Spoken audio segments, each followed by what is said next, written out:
Musyawarah Nasional Dewan Koperasi Indonesia telah digelar. Nurdin Halid kembali memimpin organisasi tersebut untuk ketiga kalinya.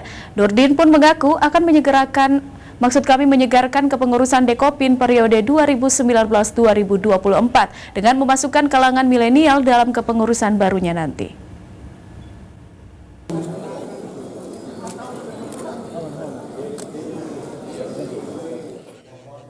Ketua Umum Dekopin Nurdin Halid kembali terpilih dalam pelaksanaan Munas Dekopin untuk ketiga kalinya. Nurdin pun mengaku akan menyiapkan kepengurusan baru yang akan bekerja lebih baik lagi. Ketua Golkar Sulsel yang akrab disapa NH ini mengungkapkan dalam kepengurusannya nanti pihaknya akan melibatkan lebih banyak pengurus dari kalangan milenial dengan jumlah pengurus milenial sebanyak 60%. Menurutnya pengurus dari kalangan milenial bisa lebih kreatif, terutama dalam mengejar era digitalisasi. Tugas dan kewajiban sebagai Ketua Umum Dewan Koperasi Indonesia akan selalu berpegang teguh pada Pancasila dan Undang-Undang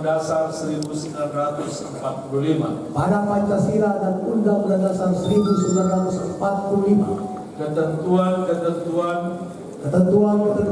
dalam Undang-Undang tentang Perkoperasian dan peraturan pelaksanaannya.